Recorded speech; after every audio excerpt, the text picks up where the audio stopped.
No doubt. She's one of the most beloved and successful songwriters of our lifetime, of all times, writing more than 400 songs. Nobody Does It Better, Don't Cry Out Loud, the theme from Arthur, That's What Friends Are For, and on and on. Carole Bear-Sager, just come on. Come on out, Carole.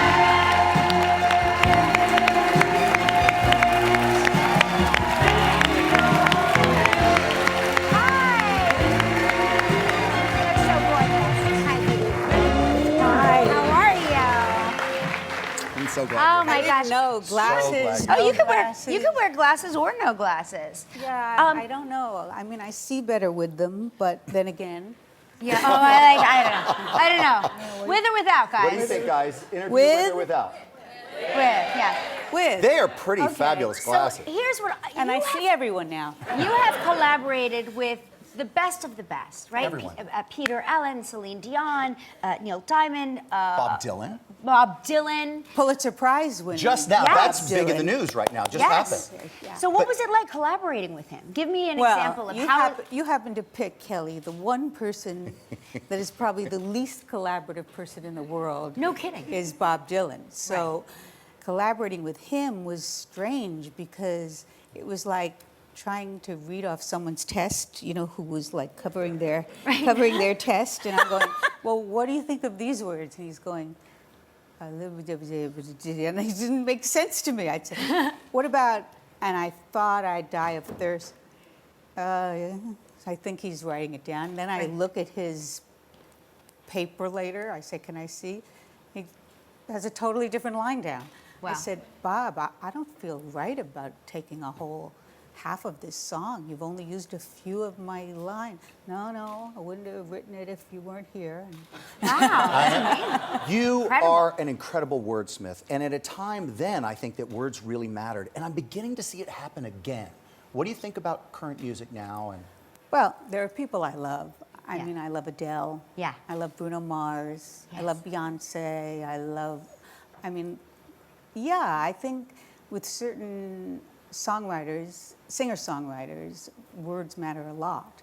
And, but in some songs, they don't matter so much. Right. We are here with Carole Bear-Sager, of course, one of the greatest singer-songwriters of all time. Her new book, They're Playing Our Song, is available now. I've got to tell you, I got an advance copy of it, and I read it over the course of the weekend. And the only reason it took me the weekend is because I had to slow myself down because I enjoyed it so much.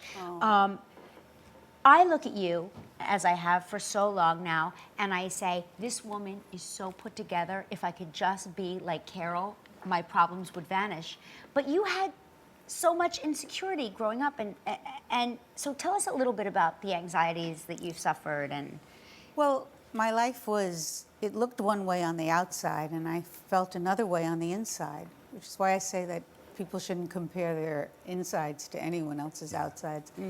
I just grew up with tremendous fear, tremendous anxiety, and even when my life was looking like it was going well, I wasn't really inhabiting it in that I wasn't living it.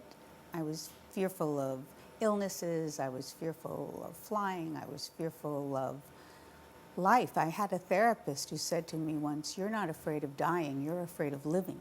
wow. You know, and I really came into my life late.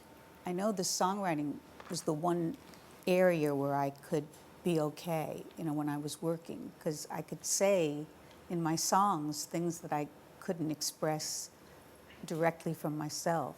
And so the songwriting, I think, gave me a life and saved my life. You had so many relationships with your partners in songwriting, and I think Peter Allen Well, had not to be so one many. of yours. Oh yeah, Peter. I don't mean marriage relationships, although we got a list of names we could go through too. But you had, I think, a very special relationship with Peter Allen in songwriting. And then now comes the time where Hugh Jackman's going to do a show where he plays Peter Allen, and he was no longer with us when the show comes to Broadway. Peter had What passed was away. that like to watch one of your dear friends portrayed on Broadway? It was so extraordinary, Sam, because Hugh is such a phenomenal actor, and maybe somewhat underappreciated, because what he was able to do is, for me, the first time I even saw him in rehearsal, he brought Peter back to life for me. So I felt like I had an extra year with Peter Allen because Hugh, even so much as like sticking out his tongue like Peter used to do at the key, he had him down. You know what's interesting is I remember when Regis went to see that show, I guess it was in previews. I don't think it had even opened yet. And Regis said, "Did you know Peter Allen?" And I said, "No, I mean, obviously I know him, but I never met him. I didn't know him personally." And Regis said, "Hugh Jackman brings him back to life. It was eerie. It was like he was back to life." Absolutely, and I felt this instant bonding with Hugh, who I barely knew, because he encapsulated everything I loved about Peter so much.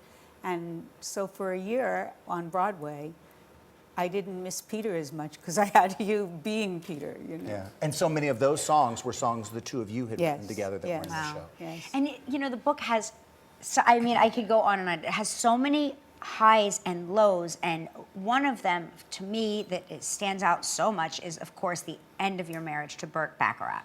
Yeah, that was tough. That was probably one of the lowest points in my life because we wrote together all the time, and we lived together, and we produced together, so it was like 24/7. So when he left, and he did leave, I was devastated, and it wasn't just my life that fell apart. It was like I'd only written songs with him for the last 10 years, so I just felt so completely alone and so completely devastated. You were such the celebrity it couple of the time. You were Brangelina before Brangelina. You guys were it. When you showed up, the cameras were there, everything you went to. It was all about a very public life as well. But here's the thing. I think I lived my life through those photographs. I had them all over the house when they took our pictures, because then we were Burt and Carole. Right. But in real life, we didn't have that much joy and celebration. It wasn't quite like that. So I think I lived in a lot of illusion. You're so honest in this book. Just so you guys, every mistake you know can't discuss with your friends, Carole will discuss it with you. I swear, I felt like you were my best friend for 2 days. Yeah, I know. It's amazing, isn't it? It's a great book. Of all the songs you've written, and I mean, we just named just a couple, but there's so many.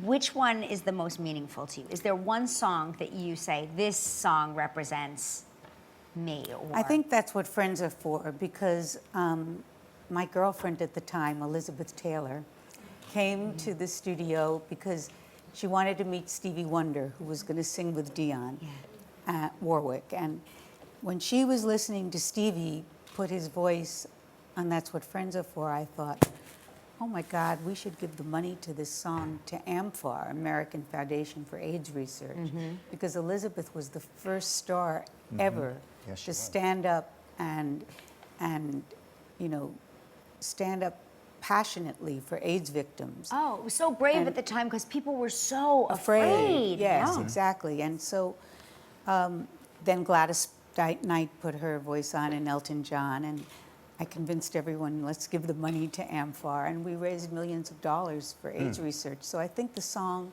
takes on a higher meaning for me. Yeah. Oh, and now you'll hum it all day long. That's what friends are. I know. You'll do it all day long now. Oh my gosh, I just heard you sing for a second. It's so nice. And you know, it's so funny, Lori Scholweiss, one of our producers that had you sign your album to her. Yes. She said, I just went in there and sang with Carole. And I was like, I was like, you're welcome. That's not a very hard thing to do, because Carole is hardly a singer. But, anyway, the book is incredible. And thank you for writing it and sharing it with us. The name is They're Playing Our Song by Carole Sager. Make sure you pick it up now, today. Thank you for being here. Love having you here. thank you.